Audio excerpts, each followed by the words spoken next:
السلام عليكم ورحمة الله وبركاته. الشمار كفوني جرجرتو أمتك عشتي أمتك زالالافي أمتك كبجا أكب جرتا فيا كيسني جرتو جتشواتو الحمد لله نسنا جرا جلتكي جلت ربي وردتو تكو جلتو تاوي كبجمتو تا جانا لكوتي هندمت كيسنيو جرتو لتدبني ربيديو براتيني galatoomaadha ulfaadha kabajamaa isiniin jedha hordoftoota koo yeroo kamiyyuu laayikii gochuu viidiyoo kiyya koomentii naaf kaa'uudhaan na bira dhaabbachuu jirtanii galatooma ammallee jabinni keessa akkuma itti fufetti haa ta'u chaanala kana yeroo seentanii daawwattanii laayikii gochuun dagatinaa piliis laayik godhaa hiriyoota keessanii sheer godhaa wal qaqqabsiisaa isiniin jedha galatooma egaa ka wanna dhageen hundumtuu wantuma hin tolleedha. Obboleewwan kiyyaa wallahi maal akka jedhanii dubbatanillee afaan nama dhiba jechuudha. Nama sodaachisa yaani maal akka jennee dubbannullee wallaallee jirra jechuudha. Innaa lillahi wa innaa ilaihi raaji'uun yaani jireenyi keenya gamanaan gubata mucayyoo amma ilaalaa jirtan tana jechuudha. Biyya Suudi Arabiyaa keessa jirti. Fireeshii biyyarraa fidaa jiran. Suudi Arabiyaa fireeshiin akka ajaa'ibaatti ijoolleen haaromni afaan hin beekne akka seenaa jirtu quba qabdan hundumti keessanii jechuun mootummaan karaa banee.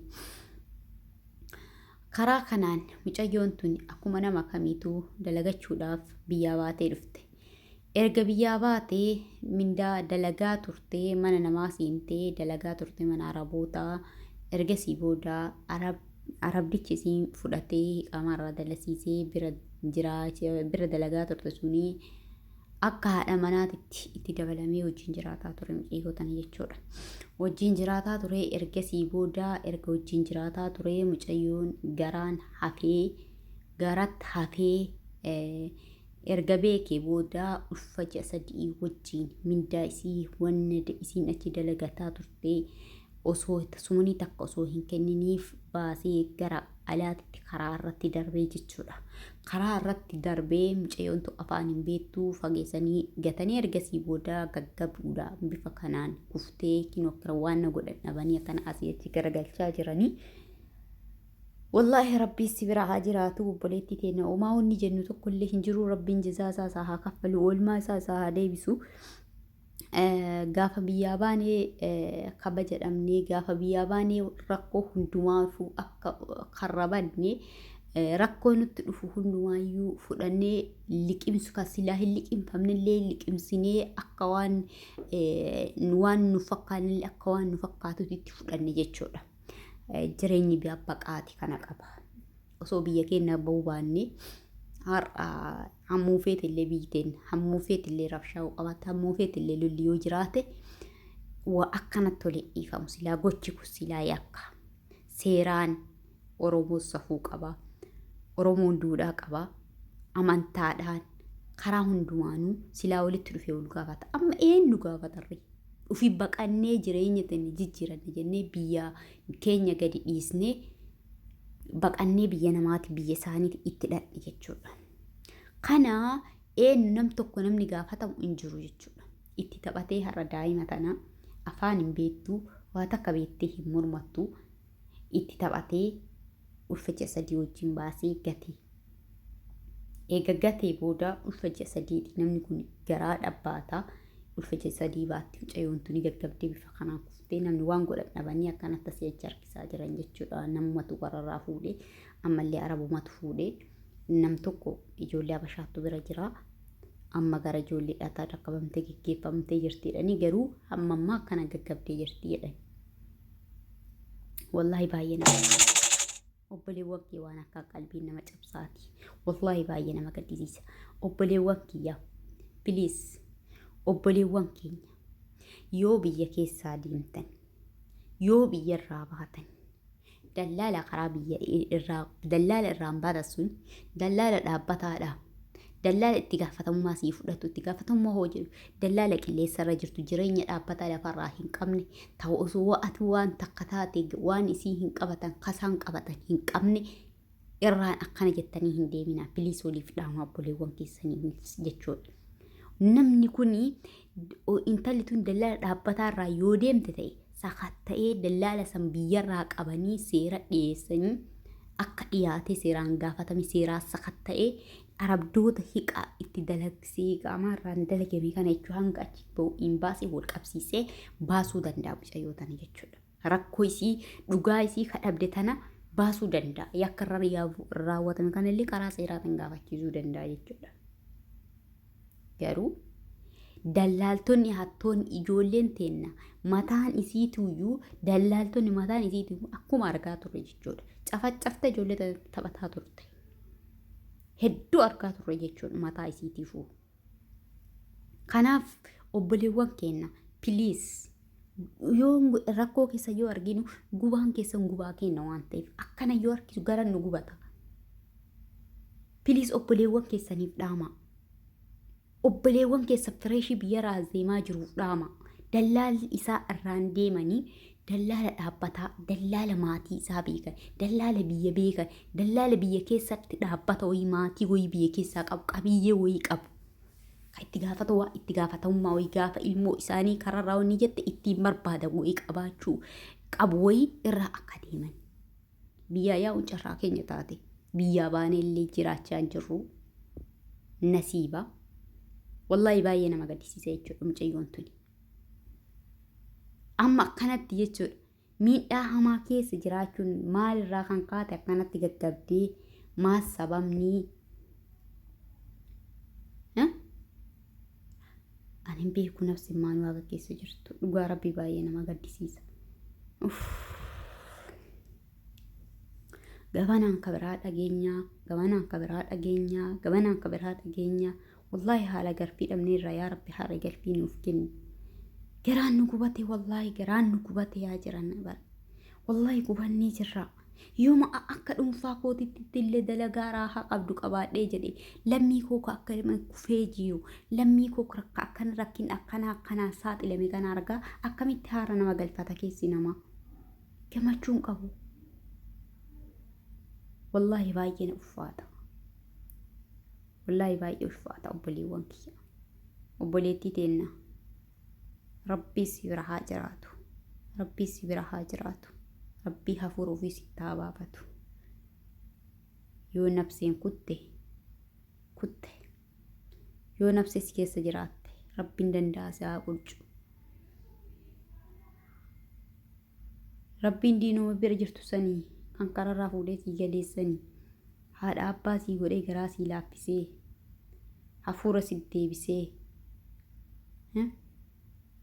nama jiraatee haadha abbaa ofiitti deebi'u ta'e duniyaa homaa miti. Hin daladdee fiddi boodullee dalagachuu dandeessi. Biyyallee ogaltee yaa jira namni fayyaa qabu dalagatee jiraachuu danda'a. Shankoorras nagadee jiraachuu danda'a. Goommana nagadee jiraachuu danda'a. Yaa jiran osoo akka biyya namaa kanatti bare qofforree gunuunfannee sa'aatii meeqa ganamarraa hanga galgala dhaabbannee hojjennu wala biyya keenya akkana wajjenne silaasuu hin jiru. Silaasuu iyyuu hin jiru. Kanaaf obboleettii teenna wallahi hundi keessanii iyyuu du'aayii godhaafiidha. Nafseen darbitee garuu amma nafsee hin gaggabde jedhaaranii hin gaggabde of wallaalteedhanii. Nafseen ammaaf keessuma jirti garuu hin gaggabdee of wallaaltee ulfa sadii garaa keessaa qabdu ulfa kana wajjin gaggabdee kuftee akkuma isaan argitan kana kuftee jirti. Hin chochootu waa takka illee hin chochootu of wallaalteerti. Tarii amala gaggabduu qabdi ta'ee tarii miidhama gara biraa qabdi ta'ee dhahaatti hin dhaamtee sila miidhama maal dhibee wayii qabdi. Nam tokko gaggabdoon beektanii gaggabdoo diqqeenyarraa ijoollee baay'ee biyyatti ijoollee nama gurguddaallee yoo aaruu fi yoo xiqqoma waa dhaanii jedhanii goxxi jedhe goggee haba jechuudha. Namoonni tokko gaggabdoo qabanii gaggabdoo san ta'ee rakkoo sii beekuu hin dandeenye hin gaggabdeedhanii ammallee gaggabdoon kun gaggabdoo akkasiisaa immoo harka namaa immoo dhibee biraati kan jedhu wanni adda bahee hin jiru ammallee jechuudha. Garuu ammaaf duute kan hin jedhamne iddoo nafseen keessumartiin gaggabdeedha. Haraan akkuma arganii du'aayin bira dhaabadhaadha. Piliis obboleewwan kiyya ijoollee teessan obboleewwan keessan ollaa keessan firoottan keessan namoota achirraa as deemu dallaala dhaabbata qaburraa akka deeman. Dallaala hattuurraa akka hin deemne nafsee ofii akka ofii halaan piliis waliif dhaama. Wallahi garan nama gubata yaa jira kenna. gubanne argaa dadhabnee jirra yeroo akkanan laaluu hin dandeenyu bar ani waan hin beeku hin danda'u garanna gubata wallaahi.